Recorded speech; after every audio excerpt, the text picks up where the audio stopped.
Jim is very childlike. Spinal tap, isn't it? Sharon is sensitive yet strong, and Carline's very focused.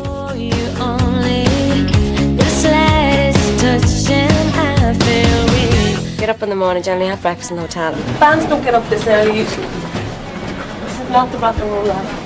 Don a pair of shades probably. Then you go in and you find your dressing room and then you sort out everything. See what happened for getting us up early. Yeah. It's like everybody else going to their job. You've got different moods some days. Some days you'll be contemplative. Most of the time when you're doing TV shows and everything to do with promotion, it's kind of a hurry up and wait scenario.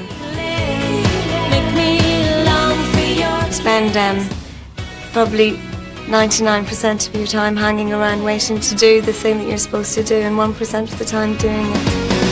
And if there's no tomorrow, So Jim, where are we now? Well, I guess we're in the studio that we're going to be playing in shortly.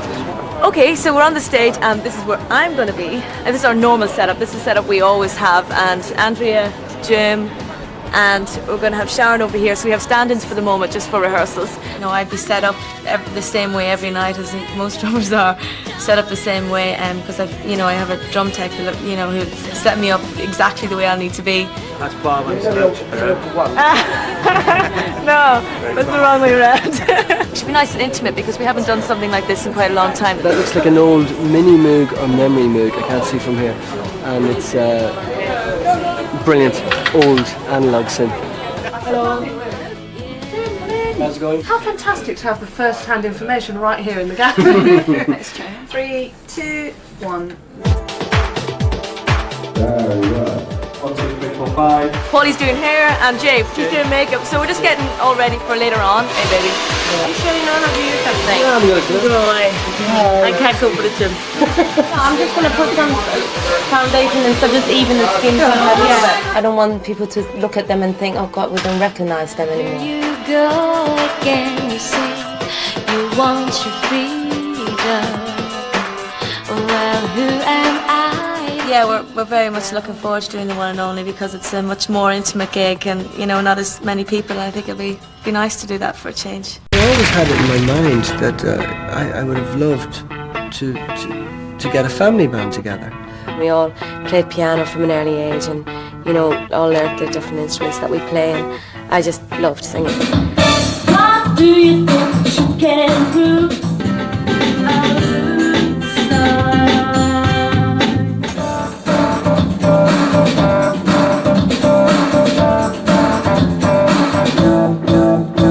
Jim was working with other bands and as a session musician, and also he was writing music himself. 10 years ago we auditioned for the film The Commitments, and why we did that was Jim had met our manager, John Hughes. And we auditioned, and Andrea got a fairly significant part. Jim said, well, John, we just have to pick up the girls from school. Oh no, what? Well, I had seen them at the auditions, but I just really hadn't taken on board the fact that two of them, when I met them the next time, were going to appear in school uniforms with school bags and ties and the whole bit.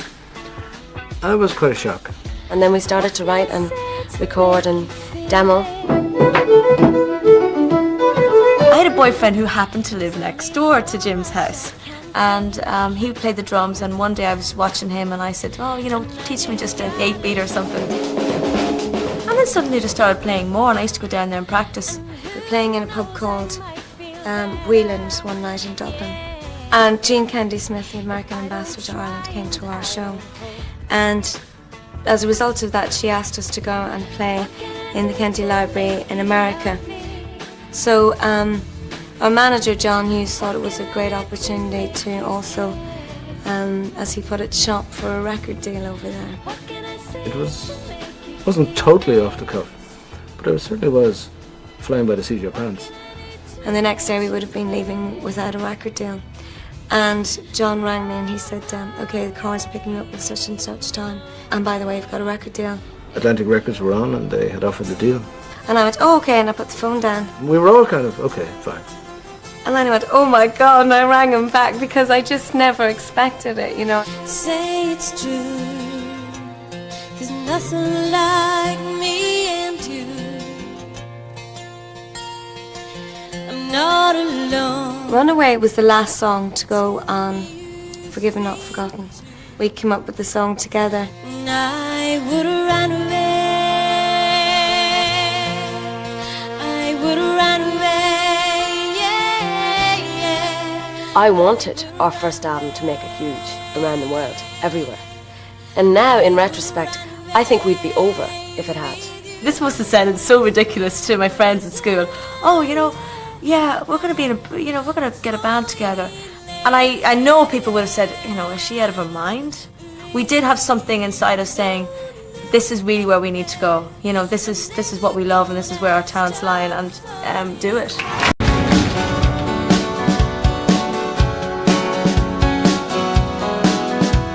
It's late at night and I'm feeling down.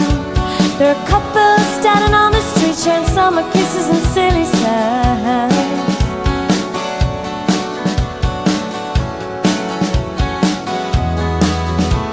So I step inside. We have a fact sheet that we get in every night, and it says, you are here, just in case you've forgotten where you are. And because we're in so many places every day.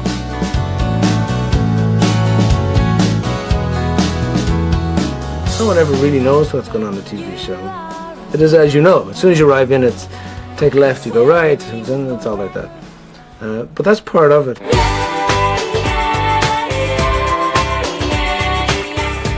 Basically what I do is buy people clothes. Basically get an idea of feeling of, their personality, what they like, what they don't like. I think the trick is to avoid fashion. Sharon had that on today. That was something that she just picked up. The most important thing is to be comfortable on stage so that you can play and you don't look like or feel like you've been absolutely dressed up and absolutely made up. There's some boundaries. I think she was wearing that earlier today. They had like 3 strong personalities, and they all like different things, but it's just trying to get the sort of image that isn't the uniform. I can head off with our manager John, or with Keith and Anto, the two other guys in the band, and we can do our own thing. So it never gets too claustrophobic, Yeah, I never knew he had sisters or anything, and I met him then. I thought he was just Jim. I'm the guitar player, play electric and acoustic guitar. I'm the bass player. I've been with them for the last 5 years. I actually prefer smaller gigs, really, because on the bigger gigs it just gets wishy-washy or something, and you can't see past the first 10 or 20 rows anyway, so the vibe is always good with a small gig. I love the live thing. I mean, that's why we started, that's why I started in bands in the first place, just to play. We always together get some sort of feeling together. So somebody might be pacing, somebody might be getting a little bit of butterflies, whatever.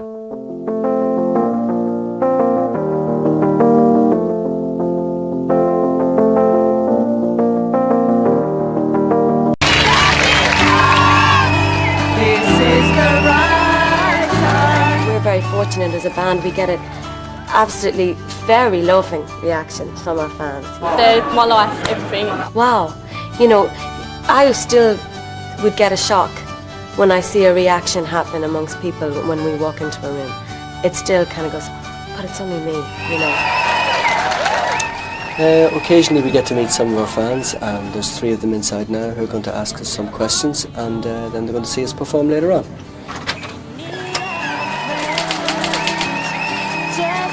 The word Corrs means odd in Celtic. Is there any part of you which you would consider as odd? Pretty much all of me, I think. I think I'm an extremely odd person. Are you happy being who you are, or do you wish you could be somebody else? I think I always wanted to have a few extra inches in height. What do you both regard as being your favourite childhood memory? Summer holidays from school, and I just loved the idea that you had 2 months off, every summer. If you had the time to take a holiday anywhere in the world, where would you like to go and who would you like to take with you? I think my next holiday I'd like to go around Italy, and I'd like to go with my best friend. I'm probably going to do that. But I think I'd like to go somewhere for diversion as well, like Vietnam or somewhere really kind of different. I think Cuba. With my boyfriend, I suppose. With my family. With my family, not. We seem to provoke a lovely reaction everywhere, in all the countries. They're just brilliant. They're all got so much talent and they're so pretty and attractive and they're just great. This is one side of the world. This is the lucky side of the world. This is entertainment, the beauty side.